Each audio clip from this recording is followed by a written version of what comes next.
This conference will now be recorded. Hello, everybody. Jordan Girth here from the National Weather Service Office of Observations. Thank you for joining us for the Satellite Book Club Seminar Series. This is session number 74. I hope you're doing well. Happy November. The title of today's presentation is The Use of Satellite Data in the Spring 2021 OPG Grassland Fire Weather Experiment and its Implications for Future Operations. The presenter, T. Connor Nelson, research scientist at CIRA and satellite researcher, GOES liaison at the OPG. Our facilitator, Jenny Pittman, the science and operations officer at the Weather Service office in Topeka, Kansas. Just a few reminders before we get started.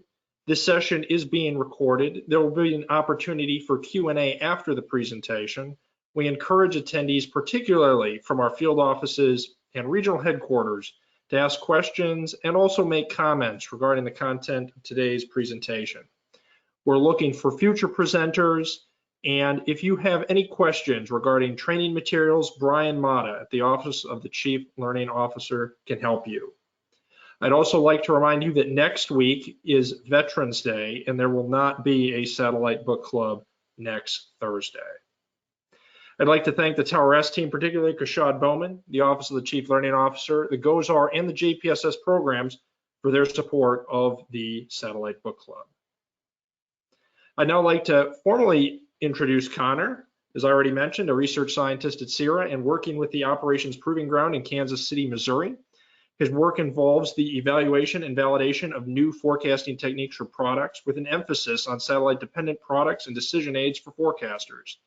Connor also explores the value of satellite-derived products for observing and predicting public weather hazards. Prior to working at the OPG, he was a postdoctoral researcher and lecturer at the University of Colorado, where he focused on observations and modeling of convection initiation. Connor, welcome to the book club.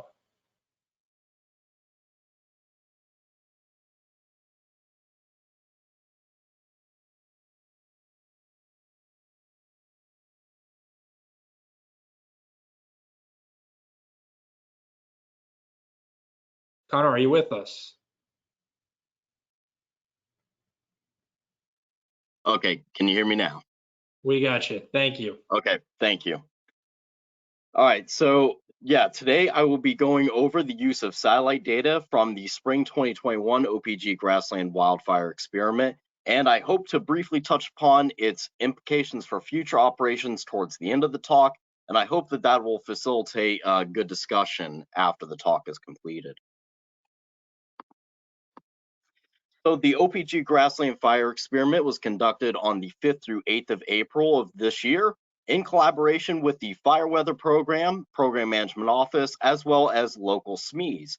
Our overarching goal is to investigate fire weather forecasting process for WFOs and really focus in on collaboration technology and data analysis. So the OPG went forth with 4 main objectives. Today we'll be focusing on Objective 2, as outlined in our report, so that should be available to anyone who wants it. The second objective was to examine how mesoanalysis, including hotspot detections, might be better integrated into fire weather operations to improve IDSS for ongoing or emerging fires. So we asked participants to do 3 primary tasks each day. The first was to evaluate data to identify fire weather concerns really in the medium to extended range, so we're looking at days 2 through 7, and assess the mesoscale environment to provide localized IDSS information. We then asked them to leverage GOES imagery to identify hotspots in real time and provide IDSS for those hotspots. So in total, we had 18 participants representing local and regional offices from 4 CONUS regions, including 4 IMETs. We spent the first 3 days evaluating fire conditions in a real-time data-focused format down in the Southern Great Plains. Due to the lack of fire weather on the 8th of April, we ended up using an archive case from the 12th of April 2018, and we did this in a displaced real-time format, so it still felt like real-time to the participants of our experiment. Now, both during and after and before the experiment, we had access to training materials and training from our SME, which was Todd Lindley, and his invited guest, Drew Daly. Now, due to COVID, of course, we were fully remote. So we use cloud AWIPs as well as other NOAA web resources and third-party web packages for data interrogation. We took our 18 participants and we split them up into 6 groups of 3, each person basically being their own WFO, and they're going to work with the other WFOs in their group. None of the other groups could see each individual group's work. So collaboration within each group was done through Google chat rooms and video conferencing. What was something new that we tried was we used a geospatial collaboration platform called AGOL to create polygons where forecasters can really circle and highlight areas of concern for fire weather, either identifying hotspots or looking at the meso environment. So a little bit more on AGOL. AGOL stands for ArcGIS Online. So we use cloud AWIPs. Our participants then identified these fire risk areas in the meso environment where the environment may impact either ongoing fires or future hotspots. Participants would then take this information and translate that into a polygon, which is going to be hand-drawn in AGOL. And then they're going to provide information on that fire or the meso environment. Now, for future reference, it's important to note that sometimes these fires may have already been occurring or were short-lived prescribed burns, especially in the first 3 days of our experiment. So that's just one caveat to keep in mind. We had in the afternoons approximately an hour and 40 minutes of analysis time. The first 30 minutes was called the initial mesoanalysis. This is where participants would analyze how the mesoscale environment would evolve over the next 6 hours.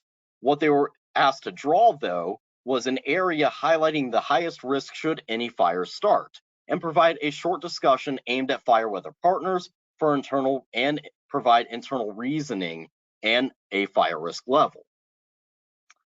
So this is an example of one of the initial mesoanalysis polygons. As you can see, they're roughly about a 4-county area, and in their text box, they include a risk level, which is going to be anywhere between 1 and 4, 4 being the highest risk, 1 being the lowest risk.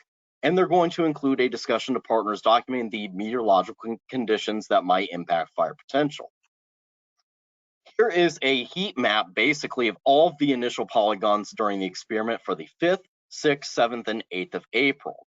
What we see is when these polygons heavily overlap, we're going to have darker colors. When they less overlap, lighter colors. In essence, we can think about if it's darker, we have a little bit more congruence or confidence in that mesoscale environment. We also have provided the breakdown of the risk level for each day. So what we see is we primarily have 2 days where we have a lot of polygons drawn, which is in panel A and D, that is the 5th of April and 8th of April. The 5th, 6th, and 7th of April were generally less fire risky days. They were generally 1s and 2s. The 8th of April, which is our archive case, was 3 and 4, which is our high to significant category. So after this initial mesoanalysis, we would then do an hour of hotspot detection, where the participants would continue to analyze the mesoscale environment, but they would also use satellite data to pinpoint areas where fires are either already ongoing or are starting.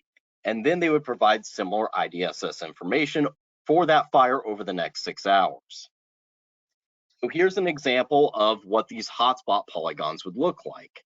So again, they were asked to give a fire risk level, as well as include a discussion to partners regarding the meteorological conditions that might affect that fire. When we're looking at these hotspot detection polygons, this is really where we start to see satellite data take a prominence in our analysis. So for example, here, one participant noted that the latest 3.9 IR shortwave indicates a spike in temperature indicating fire growth. So what we're really starting to see is within these sorts of polygons, our participants are starting to convey satellite data information to partners for them to be able to make decisions about characteristics of fire. Within the last 10 minutes of the exercise, participants would draw one more polygon highlighting the region of highest concern over the next 5 hours and provide an update discussion. Basically, the reasoning for this is we want to see how their thought process evolved from the start of the analysis to the end of the analysis. Basically get an idea of the shifting of their mental PDF, so to speak. Now, before we go any further, I should note that while we had WFOs set for this, we encourage forecasters to think meteorologically about their polygons, aka weather does not stop at WFO borders. Therefore, neither should your polygons. What we did was we started to notice, though, that participants really had a key set of satellite data that they preferred to use during this analysis, and I'm going to call this their GOES toolbox. And this included the red visible band, fire temperature RGB plus the level 2 fire temperature, power, and area, typically overlaid on top of that, shortwave IR, as well as day fog. Through participant feedback, through debriefs and surveys, we actually found that forecasters believe that while the 3.9 microwave IR is traditionally used in the hotspot identification methodology, they prefer to use the day fog product because they believe that it shows temperature changes more readily, allowing for quicker identification of changes of intensity or size in the fire. So this is one interesting thing that we took from the experiment. Let's take a look at one example of hotspot detection. We're going to look at the 5th of April from 2021. So our initial mesoanalysis began at 19 UTC with hotspot detection at 1930. Keep a note of the times here. Now, this case was fairly early in the season. Of course, we're pre-green up with conditions dry enough for ignition, but really not severe enough for large-scale burns. Because of that, we had many prescribed burns across Nebraska, Kansas, and Oklahoma, but we did note that we at least had one known brush fire in Kansas that was not a prescribed burn. And that was detected here at 1830 UTC, so this is half an hour before our analysis started, and this would be in Morris County, Kansas. Now, later, what we found out was that participants would loop through the satellite data going backwards in time up until their present time, so they would often identify areas that were backwards in time and not necessarily exactly at the true analysis time. So we end up having two participants that did draw hotspot polygons over this fire. After the experiment was done, we found out that it was indeed a brush fire. The Morris County Emergency Management later publicly issued a statement via Facebook that there was a brush fire that did ignite near the city lake in Council Grove, Kansas. So this is just a sort of example where we have some sort of a ground truth comparative to what the polygons and the satellite data were telling us.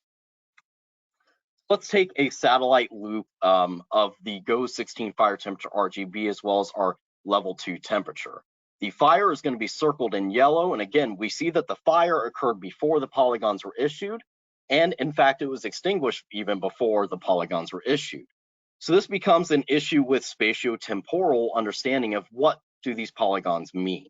So not only do we have this temporal issue, but as you notice, one of the polygons comes up earlier and another one comes up later. So when we look at the first polygon, again, this fire occurred at 1830 UTC. Our first polygon for this fire was issued at 1943 UTC, so almost an hour and 10 minutes later. They indicated a fire risk level 2 and did provide some discussion of the meteorological conditions, saying that conditions would improve. Our second polygon was issued about 15 minutes later with an even lower fire risk level, but with similar meteorological conditions. And again, this green polygon, we see that it has an order of magnitude about 10 miles of error. So we have a spatial caveat to think about if we were to do some bulk statistics. Now, speaking of bulk statistics, let's keep that in mind. Let's keep those spatiotemporal errors in mind, but let's take a look at the polygons and look at the fire data inside the polygons throughout the entire duration of the observing period. So we're going to call that 30 minutes pre-analysis until the end of our analysis period. And let's take a look at the average satellite data that occurred within that polygon, as well as the maximum. So average in these box plots will be blue, maximum will be green. Overall, we saw that 51 polygons across the entire experiment did not have valid level 2 data within them, i.e. it was mass data, just like in our previous example. But again, remember our spatial temporal caveats. So we have these forecasters that are working with AWIPs, and they're trying to geospatially locate that same fire into a geospatial platform. So the smaller the polygon gets, the more larger this error typically becomes. But when we do look at the bulk statistics, most participants ID'd hotspots with a mean or a mean to median spread somewhere in the vicinity of a peak temperature of 745 to 985 K, area of approximately 4,000 miles squared, power between 150 to 327 megawatts. Now, we do note that, again, days 1 through 3, these were less fire risky days, so our fires are generally weaker as well as larger. Now, the hotspots from the 8th of April case, I would like to point out that these do have some infamous fires behind them, including the Shaw Hill Rogers Mills, where there was a fatal burnover, as well as the 34 complex and Ray fires. So let's think about how long it took these participants to issue these polygons based upon the satellite data that they saw. Well, let's take a look the first based upon the maximum or peak intensity of the fire. So participants generally identified hotspots with a mean to median spread of about 3 in the mean to 8 minutes after peak intensity for the median. Now, when we remove the day 4 data, this jumps up to 22 minutes, and we see that a small portion, approximately 36 polygons, actually ID'd these hotspots before peak intensity. Note the negative values in the box plot. But 75% of those were on day 4. Day 4 is our archive case with some of these infamous fires, so perhaps some of the participants knew the case a little bit based upon their mesoanalysis. That's going to be a little bit hard to tease out here. And again, a few participants circled hotspots during the initial mesoanalysis period rather than just during the hotspot detection period. So let's try to think of a way to make this a little bit more fair. How can we fairly assess the time it took to issue a polygon if certain participants were either familiar with it or issued polygons before they were supposed to? Let's debias the data by making it relative to the start of the observation period in green, or the start of the hotspot ID process in red. When we do that, it took approximately 37 minutes to ID things from the start of the observation period versus 17 minutes from the start of the hotspot ID process. So this difference in time is merely just a difference of when did participants start noticing these fires? Did it occur during when they were actually supposed to be analyzing hotspot IDs, or was it during the mesoanalysis period? But how does this compare to the larger, more collaborated mesoscale polygons? So for the mesoscale polygons, it took approximately 47 to 59 minutes to analyze, collaborate, and issue their final fire risk mesoanalysis polygons. They were given approximately 100 minutes to go from their initial mesoanalysis to their final.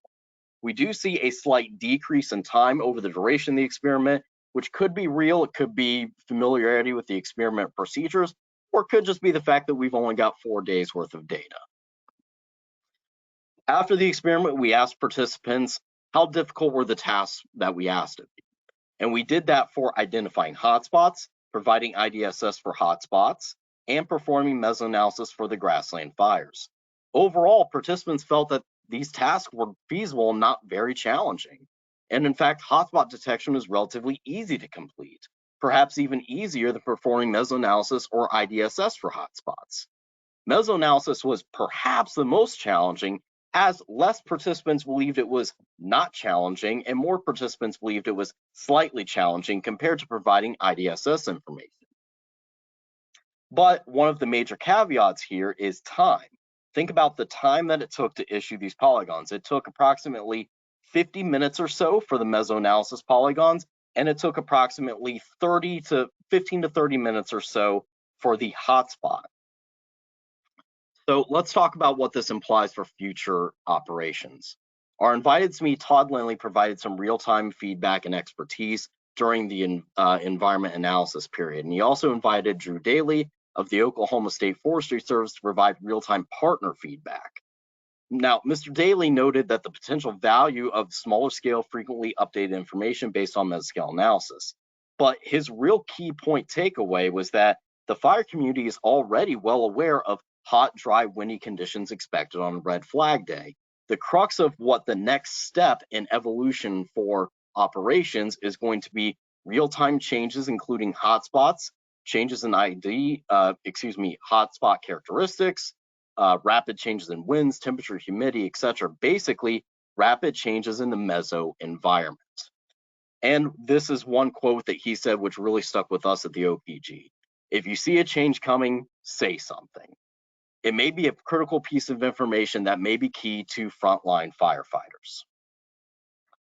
So the OPG came up with a set of findings from this experiment based upon the satellite analysis presented forward, as well as through surveys and participant debriefs. These findings are all provided in our OPG report, so if you want more information, please ask and we can provide that information for you. So finding one is that the OPG is convinced without reservation that forecasters are capable of identifying hotspots using GOES imagery, but perhaps having an algorithm capable of providing automated detections would be useful. So evidence from our experiment strongly suggests that while forecasters can, we are not suggesting that they should routinely provide hotspot identification or provide this information to partners. Rather, we are simply saying that they can do it. And one of the issues is time. So routine monitoring of hotspots requires focused attention on updating satellite data. We also believe that this information is critically important to core partners and informing quality mesoanalysis of the fire weather environment. Our second finding was that based upon this feedback and anecdotal evidence from participants, we believe that fire partners desire IDSS focused on real-time mesoscale environmental changes, including hotspot detection. This is especially true when there's perhaps no IMET deployed to a fire. We also believe that our partners need information regarding changes in the meso environment or changes to hotspot characteristics, which can really only be afforded by an expert level of satellite interpretation. So we are left with a few recommendations. Recommendation 1A is basically stating that when hotspots are detected, the NWS should consider including new detections or changes in hotspot characteristics and IDSS content, and the OPG could further host experiments providing such information to core partners if desired. Recommendation 1B is that as local forecasters become more aware and more skillful at identifying hotspots, they're going to naturally feel to compel this information to their fire partners. Thus, the NWS should consider co-hosting a multi-jurisdictional meeting with various fire partners to determine an appropriate path forward for hotspot notifications. And our last recommendation, which I will briefly touch upon, but does not hinge as heavily on the satellite data, is that the NWS should consider developing and testing a new collaborative operations framework, particularly leveraging new or existing technologies for geospatial collaboration, as we found that geospatial collaboration was one of the key drivers in improving mesoscale analysis. Now, this could be AGOL or some other cloud-based solutions. We simply use AGOL as a tool. We are not advocating for AGOL to be the end-all be-all product. With that, I will take any questions. Okay, hey, thank you so much, Connor, for that great presentation. I'd like to encourage everyone to stay on for the discussion that will follow his presentation, and would really like to encourage you all to ask questions in the chat box, especially those that are in field offices or in our regional headquarters. There will also be a survey posted in the chat room, so please fill that out as well if you have some feedback. So like we mentioned before, there will be a week off next week as we celebrate our veterans, and we'll be back in 2 weeks on Thursday, November 18th. That'll be at noon Eastern time, and Pam Sullivan, who is the GOES-R Program Director for NOAA, she will be discussing the plans for the GOES-T launch and operations. If you do have questions about the Satellite Book Club or questions about configuration of satellite products, please contact the Tower S team. You can contact Lee Byerly or Kashad Bowman for any of those questions. Okay, so let's move on to some questions. While you're getting those typed into the chat box, I've got a couple that I can start off with. So I was just curious about some of the difficulty that people had drawing some of the polygons, and was wondering what satellite data were available as a base layer in AGOL so that they can kind of orient themselves. Was there any satellite data available in that database? Yeah, so we did actually have some base layer data. However, what it was basically just basic visible as well as some radar data on there.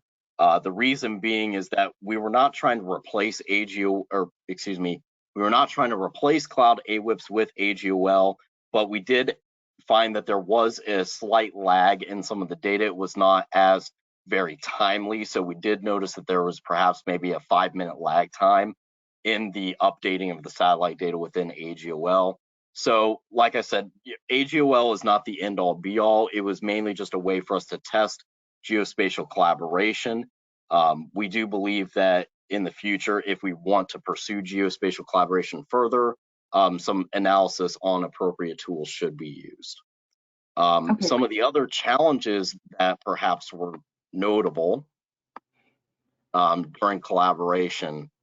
So some of the challenges that we noted is that when we talk about how do we apply this into operations, we notice that there's perhaps going to be a staffing or culture shift, especially in terms of mesoscale analysis. We do not routinely do mesoscale analysis NWS wide.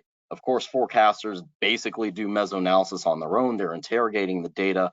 But the way we have designed mesoanalysis during this experiment, that is not routinely done in every single WFO. So what this may end up having to deal with is some multitasking of roles and duties. Participants noted that there may be some challenges with that, as well as the time it takes to manually complete tasks. So those were a lot of the main challenges that we saw. But bottom line, we believe that this is all addressable, meaning that fire weather operations in a mesoanalysis framework certainly is possible in the future. However, we are not the ones to make that decision. Okay, great. We do have some questions and comments coming in. The first was a comment from Bill just saying he was looking forward to the use of LEO capabilities in the next experiment. We do have a question if there's a link to the report. We could probably post that somewhere. So I do not readily have a link to the report. I believe it is posted to our VLab page. If not, then I will have to try to dig that up. The only link that I have is to a Google Drive. I'm sorry. Okay. Next question: were there mesosectors available to the forecasters? So for our archive case, no. In certain situations, I believe we did have mesosectors, I believe on the first day of our analysis. I do not believe we had them for days 2 and 3. Okay. Another question, are the 4 GOES bands that you mentioned in your presentation, are those available to users outside of a WFO? So are you talking, so I believe the question is talking about the toolkit, so to speak. And so these bands, you can obtain them. So for example, these plots that I made, they were not done in AWIPS. I was just able to download the data online and then run a Python script to convert the data. So it certainly is available. It's mainly just a matter of getting the correct RGB formulas to do it. Okay, great. Our next one, great talk. We have an interest at WPC on burn scar age as seen from satellite for flooding applications. Did you find any of the products that you analyzed give insight on what the hotspots left behind? So we've actually not had time yet to complete that analysis. A lot of this is very cutting edge as far as product issuance. So some of these plots I made just last week. So that is one of the next steps that I'd like to do, is looking at some of these after effects and seeing how does the satellite data tell something about these burn scars after the fact. So that is a very great point, and it's something that I'm also very interested in. So stay tuned for that. Okay, great. Next question, since these were in Kansas and Oklahoma and Texas, do you think the results of the experiment scale to Western wildfire IDSS? So this is something that at the OPG we struggled with a little bit. In designing the experiment, we wanted to keep it relatively small enough scale for it to be feasible, given the number of participants. We did initially plan to do something like a big timber experiment, which would be much more like our Western region. I do believe that some of the skills in identifying hotspots and things like that would be able to be translatable, but again, we also have parallax error in terms of terrain, things like that. So yes, long story short, yes, I think some of the skills could be transferable, but I do believe that a bigger analysis on a more big timber exercise should be warranted. Okay, great. I had a couple of questions about IDSS. I was curious if your IDSS was mainly accomplished through the AGOL tool or if you had other methods of collaborating with the partners. So our partner collaboration was mainly done through Todd Lindley and Drew Daly. And so their insight did not really come into effect until some of the debrief. So we never actually had our partners directly involved in the analysis. However, they were available for training before the analysis. So we actually had a set time period where our forecasters were able to talk with our subject matter expert. Our subject matter expert was able to go through some real-time data and show them what he's looking at, signals he's thinking about, and how they could translate that when he basically lets go of the steering wheel, so to speak, and they take over. So that is the main wheelhouse in which our SME was able to communicate with our participants, was this pre-training before this hour and 45 minutes. Okay, great. Next question is about the color tables that were used with the 3.9 imagery. Was it just the yellow color table that you showed in your presentation, or were any other color tables used with that imagery? So as far as I'm aware of, it was just this color table. So during the exercise, we did notice that participants really want to be able to load their own procedures, which is something that we are currently working on. So given that, we basically use the standard color tables that were shown during this talk. Okay, and then there's one question about some of the verification that you did. Were the locations of the confirmed fires that were observed during the experiment compared to the fire danger conditions that were initially forecast within the experiment region? Not yet. That is something we are looking forward to doing with eager excitement. Okay, and I just had one more question. I wondered if you had any stats about how many of the participants had actually issued hotspot notifications before they got into this experiment. I know you had some IMETs that probably had a lot of experience, but just wondering if you had stats on how varied that was. So I would say that, of course, our 4 IMETs were, pretty well adept at doing this. We did have a couple of participants from Western region who are perhaps more adept at identifying fires. So I would say that approximately maybe 25% have had some type of exposure or skill within their wheelhouse for that. With that being said, we did have a pretty wide variety in diversity, ranging from early career forecasters to middle career forecasters as well. So perhaps that led some variance in some of the verification as well. Okay, well, I think the questions are slowing down in the chat room. So if we don't have any further questions, I will turn it back over to Gashad. And thanks again, Connor. All right, thank you so much.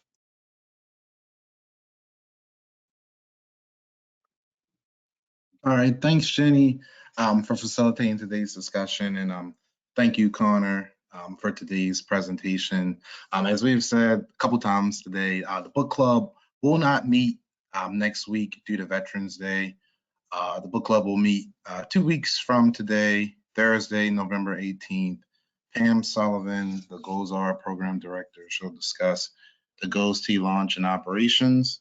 If you have any questions, please contact Lee or myself. I thank you all for attending today's session, and we'll see you in 2 weeks. Have a good one. Stay well, everyone. Bye now.